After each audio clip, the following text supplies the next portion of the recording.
Hola a todos, sean bienvenidos a un video más acerca de vectores. El día de hoy voy a hablar de un tema que es muy importante y es cómo obtener las componentes cartesianas de un vector, algo que se requiere en el estudio de la electricidad y el magnetismo, ya que estos videos los estoy haciendo con ese enfoque. También es cierto que he notado a lo largo del curso muchos estudiantes han tenido dudas muy elementales. Esto es resultado sobre todo de tener más de año y medio con clases en línea. Está claro que no todos han tenido el aprovechamiento deseado, ya que ha habido dudas muy elementales que van desde cómo obtener los lados de un triángulo rectángulo cuando se tiene un ángulo y un lado. Es por eso que en este video voy a explicar desde cero e incluso muchas cosas que normalmente en un curso damos por hecho o suponemos que ya son conocidas por el estudiante. Así que permítanme hacer una presentación. El tema entonces es componentes de un vector. Empecemos por la siguiente situación. Dice cómo llegamos del inicio de un vector al final del mismo. Supongan que tenemos este vector al que le he llamado A.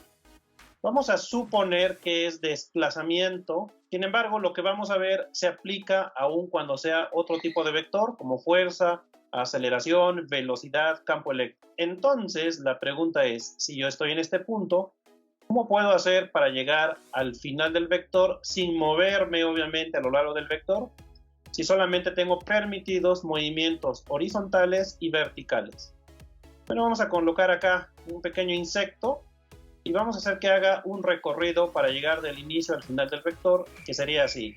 Primero hacia la izquierda y luego hacia arriba. Esos recorridos que he marcado ahí les vamos a llamar las componentes del vector. Obviamente podría haber sido el recorrido también de la otra forma, que es primero hacia arriba y después hacia la izquierda. El resultado es el mismo. Esto es, estos dos recorridos vamos a decir que son equivalentes ya que llego al mismo punto. A estos vectores que tenemos acá, horizontal y vertical, le vamos a llamar las componentes. A este le he llamado AX y a este le he llamado AY. Las componentes son también vectores, solamente que son vectores especiales porque o son horizontales o son verticales. Acá he puesto de manera punteada también la componente AY. Vamos a decir que esta componente es equivalente a esta componente. Y de la misma manera AX es equivalente a esta otra componente que está acá. ¿Por qué lo menciono? Porque cuando trabajamos, por ejemplo, con cuerpo rígido y queremos calcular el momento, que es un tema que debieron haber visto en mecánica, las componentes que hay que utilizar son estas que he dejado en línea sólida. Sin embargo, para fines prácticos podemos considerar también las otras dos, es decir, las líneas punteadas, como componentes del vector. También notamos, como ya lo he dicho, que los dos recorridos son equivalentes. El primero es AX y luego a partir de aquí le sumamos otro recorrido, AY. Ese sería el recorrido que tenemos en la parte de abajo. De manera similar, en la parte de arriba ahora tenemos primero AY y después tenemos AX. Esto es, el vector es igual a AX más AY o bien AY más AX. Y es que como ya lo vi en otro video, la suma de vectores es conmutativa. Esto es, no importa si tenemos AX más AY o bien AY más AX. El resultado es el mismo. Ahora surge una pregunta que hace por ahí nuestro amigo. Dice, ¿cómo determinamos AX y AY si conocemos la magnitud de A y un ángulo? ¿A qué se refieren? Supongan que sabemos cuál es la magnitud de A, es decir, la longitud de este vector en color verde de la diagonal. Supongan que ese es un dato que tenemos y un ángulo. Obviamente, pues tendremos que tomar algún ángulo, por ejemplo, este de aquí, que le he llamado teta, aunque también podríamos tomar el ángulo de arriba. Si yo considero uno de estos triángulos rectángulos, ya sea el que está en la parte de abajo o el que está en la parte de arriba, y conozco uno de los ángulos, no importa cuál conozcas, porque como sabes, la suma tiene que ser 90 grados, y si conoces uno, fácilmente puedes determinar el otro. Por ejemplo, si teta vale 30 grados, entonces phi sería de 60 grados. Y si conozco la hipotenusa, ¿cómo determino los lados que vendrían a ser los catetos de cualquiera de los triángulos? Cuando hago esta pregunta en clase, comúnmente recibo la siguiente respuesta. que lo que vamos a usar es Pitágoras. Y bueno, aquí les debo mencionar que Pitágoras no podríamos utilizarlo, porque como ustedes saben, Pitágoras solamente se puede utilizar si conoces dos lados. Y en este caso estaba diciendo que solamente conocíamos la hipotenusa y un ángulo. Lo que quiero determinar son los otros dos lados. Por lo tanto, no podríamos utilizar Pitágoras. Lo que debemos utilizar son las funciones trigonométricas para triángulos rectángulos, que dice el seno de cualquier ángulo, y aquí he puesto alfa para no referirme a ninguno de estos, sino cualquier ángulo, es igual siempre al cateto opuesto o lado opuesto entre hipotenusa. Y el coseno de un ángulo alfa es igual al cateto adyacente o lado adyacente entre hipotenusa. Son estas funciones trigonométricas las que me van a ayudar a calcular las componentes. Por acá tengo nuevamente la figura y lo primero que debemos hacer es decidir qué triángulo vamos a utilizar. Vamos a usar por el momento el triángulo que está en la parte inferior. Esto es AX, esto es AY. Y si le aplicamos alguna de las funciones trigonométricas, por ejemplo, pensemos en el coseno de teta, sería el lado adyacente, es decir, el que está junto al ángulo, dividido entre la hipotenusa. Aparentemente, de aquí yo ya podría despejar a X y obtener justamente este lado. Solamente que si somos estrictos con la notación, tenemos aquí un problema. Estoy dividiendo un vector, porque recuerden que las componentes, como lo dije, son vectores entre otro vector. Estoy haciendo una división de vectores y esa operación no está definida. La división de vectores no es una operación que esté definida, por lo tanto, estrictamente hablando, yo no puedo escribir esto. Y yo no puedo escribir esto, ¿qué es lo que debo hacer entonces?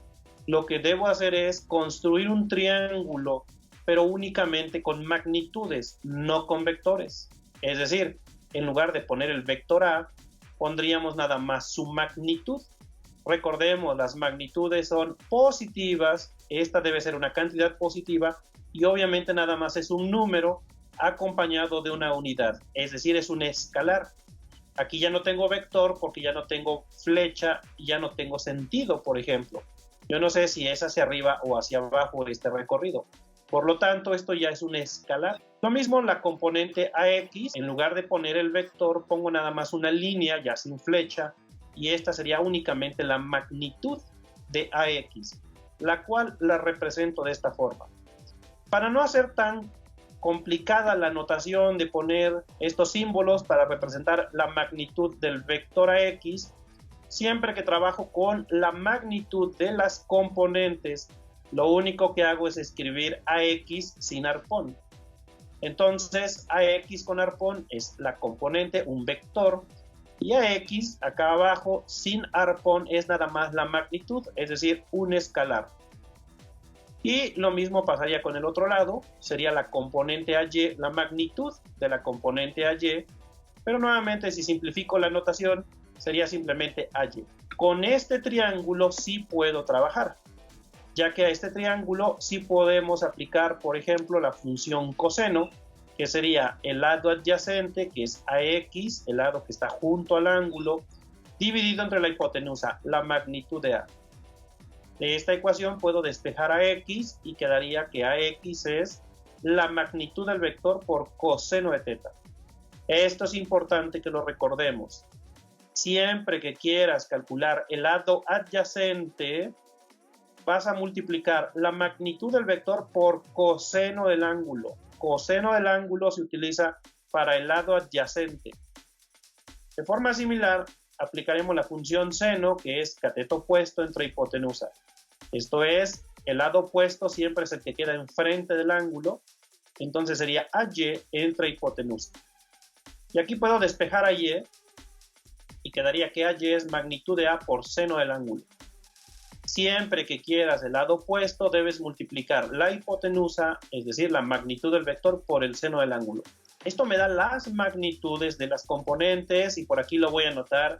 Estos son números, son cantidades escalares y siempre positivos. Como yo quiero realmente las componentes que son vectores, debo regresar ahora al triángulo que tenemos en la parte de arriba.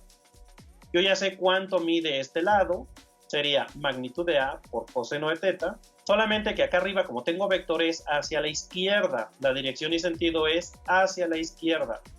Por lo tanto, el vector A sería movernos esta cantidad AX que calculamos aquí abajo hacia la izquierda y luego más este otro recorrido que sería la cantidad AY hacia arriba.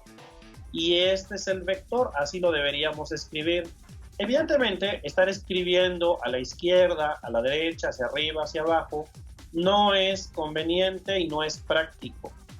Para ello vamos a utilizar dos cantidades especiales que se llaman los vectores unitarios. Cuando queramos decir hacia la derecha, vamos a usar este vector que es I gorrito. Cuando nos queramos mover hacia la izquierda, vamos a usar menos I gorrito. Hacia arriba utilizamos J gorrito y hacia abajo usamos menos J gorrito. Esta es una manera simplificada de escribir estas direcciones y sentidos. Estos vectores I y J se llaman vectores unitarios porque, aunque también son vectores, al igual que nuestro vector A, son de magnitud 1, es decir, representan un paso a la derecha o un paso hacia la izquierda.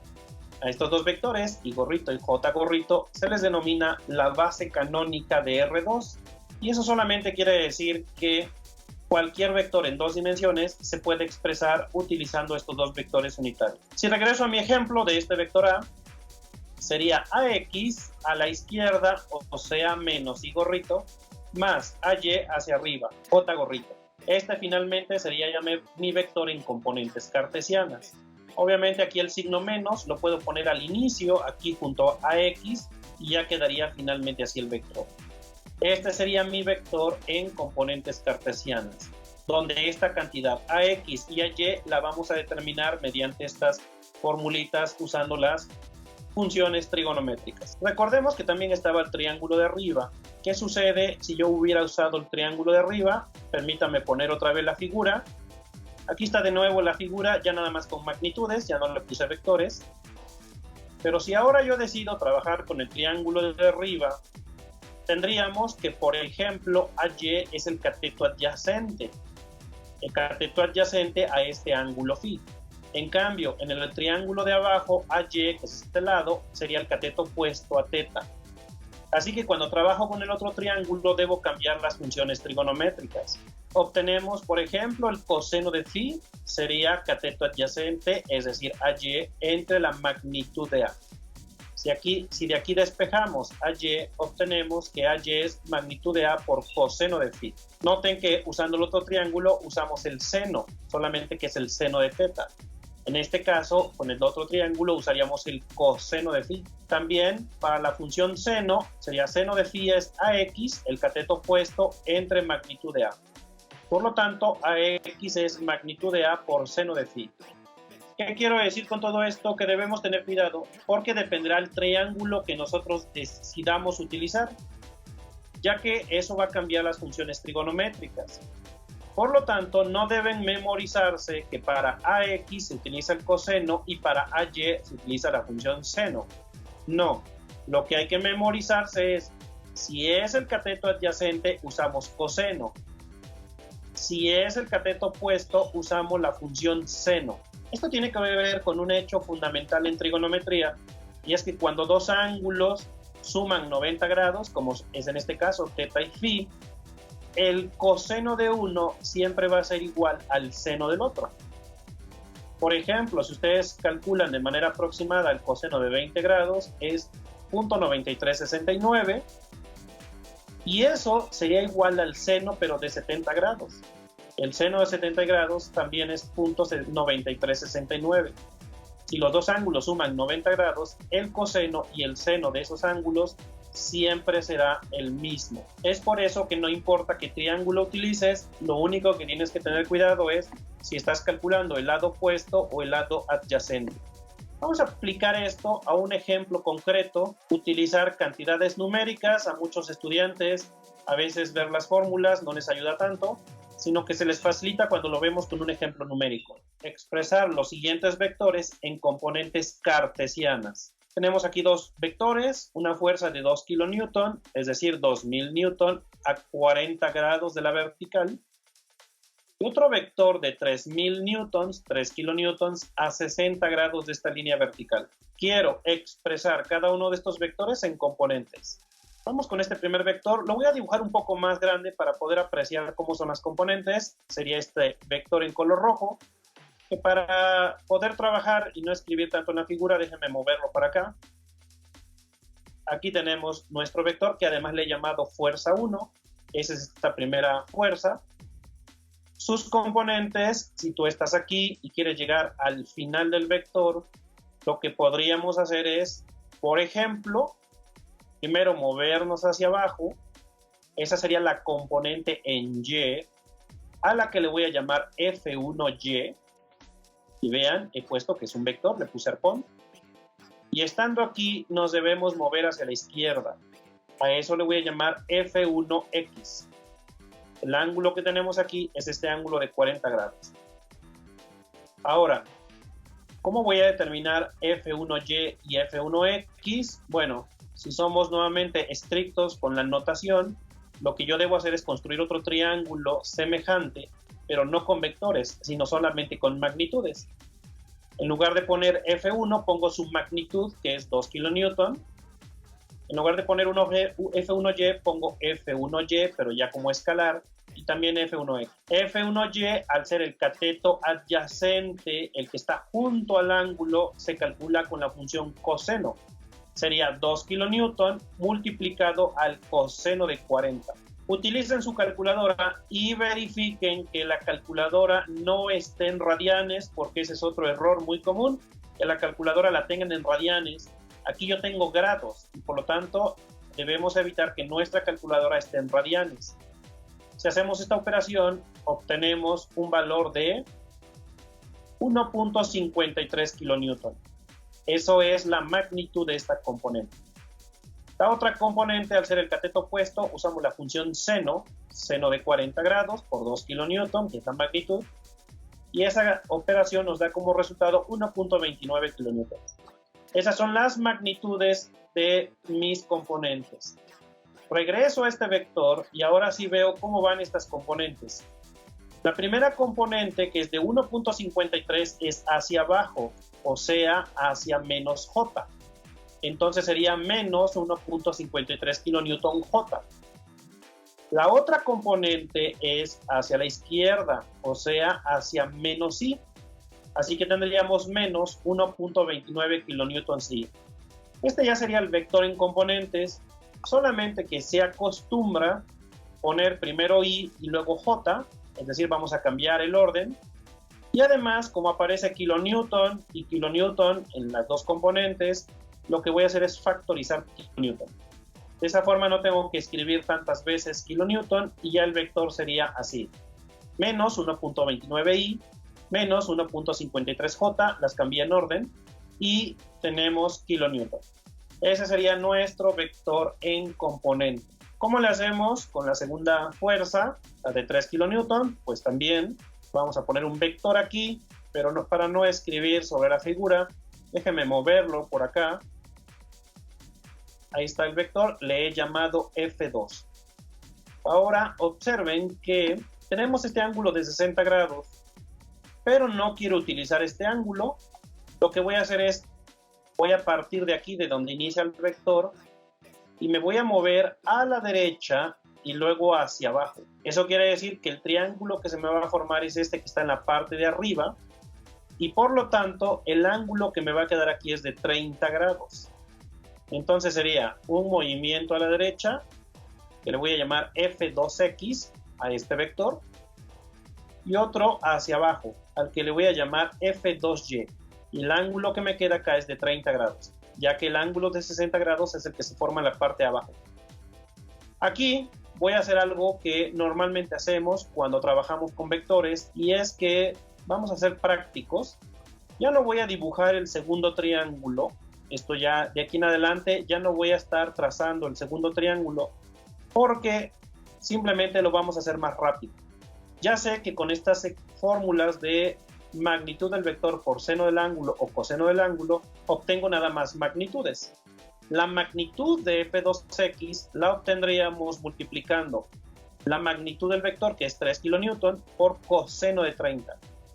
Esto nos da un valor de 2.60 kilonewton. La magnitud de esta otra componente la obtenemos multiplicando la hipotenusa, es decir, los 3 kilonewton, por seno de 30. Eso nos da 1.5 kilonewton. Estas serían únicamente las magnitudes. Ahora debo escribir el vector ya apropiadamente, dándole dirección y sentido a cada componente. La primera componente es a la derecha, es decir, 2.60 kilonewtons y la segunda componente es hacia abajo, es decir, menos 1.5 kilonewton J. Esas serían las componentes de nuestro vector. Aquí voy a hacer lo mismo que hice con el ejemplo anterior, voy a factorizar kilonewton y dejarlo fuera del paréntesis, y esta ya sería la fuerza F2. Así es como obtenemos las componentes de un vector. Ya en la práctica no trazamos el segundo triángulo, simplemente con el triángulo original, desde ahí yo ya sé que lo único que determino son las magnitudes. Después yo me encargo, al momento de escribir aquí el vector, de darle dirección y sentido a cada componente. Vamos a ver algunos detalles que, debido a las preguntas que me han hecho algunos estudiantes a lo largo del curso, considero que es importante hacer énfasis. Voy a considerar nuevamente este vector, el F2, lo voy a usar como ejemplo. Acuérdense que es 2.6i menos 1.5j. Tenemos un sistema de coordenadas, x, y. Vamos a colocar un punto que, por ejemplo, seleccioné este de coordenadas 2,4 metros. Y a partir de este punto voy a trazar ese vector que yo le había llamado F2 en el ejemplo anterior, y que en componentes es 2.60i menos 1.5 kilonewton J. En varias ocasiones me han preguntado que por qué he escrito este vector de esta forma, si aquí estoy observando, por ejemplo, que la componente en X está 2 metros recorrida a la derecha. ¿Por qué no le estoy sumando estos 2 metros a esta componente que ya habíamos obtenido? Eso definitivamente no tiene sentido. Para empezar, la componente del vector está en newton y esta distancia está en metros. No podríamos sumar metros más newton. Además, las componentes de un vector son independientes del sistema de coordenadas. Es decir, deben ser invariantes si, por ejemplo, en lugar de usar este punto, defino un segundo punto, por ejemplo, este que tenemos aquí, de coordenadas menos 5, menos 2 metros, y coloco el mismo vector en este punto. Si coloco el mismo vector, observen que las componentes no han cambiado. Esta primera componente es 2.6 a la derecha, es decir, 2.6i. La otra componente sigue siendo la misma que tenemos aquí, menos 1.5j. Las componentes son invariantes del punto en el que ubiques el vector. Este vector que tenemos aquí, vamos a decir que es también menos 2.60i menos 1.50j. Vean que no cambian las componentes por el hecho de tener el inicio del vector en otro punto diferente. Y así podemos colocar este vector en diferentes puntos y sus componentes no van a cambiar. En particular, si yo coloco el vector aquí en el origen del sistema de coordenadas, veamos, por ejemplo, vuelvo a poner mi sistema de coordenadas, vamos a poner nuestro vector en este punto. Observen, ahora lo puse como estaba originalmente, 3 kilonewton a 30 grados. En muchas ocasiones se define el siguiente ángulo. Un ángulo que va a empezar a partir del eje X positivo, este es el eje X positivo. A partir de aquí voy a medir un ángulo, pero en sentido antihorario o en sentido contrario a las manecillas del reloj. Yo sé que algunos de ustedes son jóvenes y créanme, no es broma. Ya en algunas ocasiones, algunos estudiantes me dicen que no saben qué es eso de las manecillas del reloj. Seguramente no conocieron estos relojes y este tipo de reloj. Las manecillas siempre giran de esta forma, como he dibujado aquí este giro. Este es un movimiento en sentido horario o de las manecillas del reloj. Sentido contrario o antihorario es al revés. Es decir, voy a trazar un ángulo que salga del eje X positivo, de aquí, y que se mueva contrario a cómo se mueven las manecillas del reloj, es decir, de esta forma, hasta que me encuentro al vector. En particular, noten que este ángulo tiene que ser de 330 grados. Ya que la vuelta completa es 360 grados y acá tengo 30 grados, esta parte nada más deben ser 330 grados. Si utilizamos este ángulo, entonces las componentes se determinan de una manera sencilla. No hay que dibujar las componentes, no hay que usar triángulos, no hay que saber quién es el lado opuesto y el lado adyacente. Simplemente la componente en X siempre, y aquí hago énfasis, siempre se determina con la función coseno. Es decir, a la que yo le llamé F2X sería 3 kN por coseno de 330i. Si hacemos esta operación, obtenemos un valor de 2.60 kNi. Es decir, el signo me lo va a dar de manera directa la función coseno. Coseno de 330 es un número positivo, por lo tanto, la componente queda positiva. No tengo que dibujar la componente en esta situación. Esto solamente es válido si consideramos este ángulo, siempre. La otra componente, que es la componente en Y, se determina con la función seno. Siempre vamos a usar la función seno. Y sería F2Y es igual a la magnitud del vector, que es 3 kN, por seno de 330 grados J. Observen que aquí no he puesto números negativos, ya que el seno de 330 me va a dar el signo correcto, que recordamos era una componente que iba hacia abajo, es decir, menos 1.5 kNJ. De esta forma, pues el vector ya lo tendríamos tal y como lo tuvimos utilizando triángulos, rectángulos. Esta es una segunda manera de determinar las componentes y si observan es un poco más fácil porque no hay que estar observando triángulos. El único detalle es que el ángulo que debemos utilizar es este de 330. No siempre tengo este ángulo, aunque claro, la mayoría de las veces es relativamente fácil determinarlo. Para determinar este ángulo, siempre debes poner un sistema de coordenadas donde empieza el vector. Eso es importante, porque a veces nos dan vectores que no necesariamente me dan este ángulo, sino me dan otro ángulo por acá en la parte de abajo, es decir, en la parte final del vector. Eso va a ser muy común en la asignatura de estática, que no me den necesariamente este ángulo, sino otro ángulo. Ahí lo que tienes que hacer es poner un sistema de coordenadas en el origen del vector y a partir de ahí trazar tu ángulo definido tal y como lo puse aquí. Si así lo haces, entonces la componente en X siempre la obtienes con la función coseno y la componente en Y con la función seno del ángulo. Ya sin preocuparte por colocar los signos, ya que esas funciones te van a dar el signo correcto. Pero, por ejemplo, insisto, en estática, sobre todo vamos a trabajar vectores en 3 dimensiones y ahí casi siempre nos van a dar triángulos, rectángulos, y es conveniente que también sepan hacerlo con triángulos, rectángulos. Así que ahí les encargo que utilicen esta forma, pero también repasen la otra forma que vimos anteriormente. Con esto termino la exposición acerca de este tema. Espero que haya quedado claro. Cualquier duda que tengan, déjenlo ahí en los comentarios y trataré de contestarles. Nos vemos, hasta la próxima, cuídense.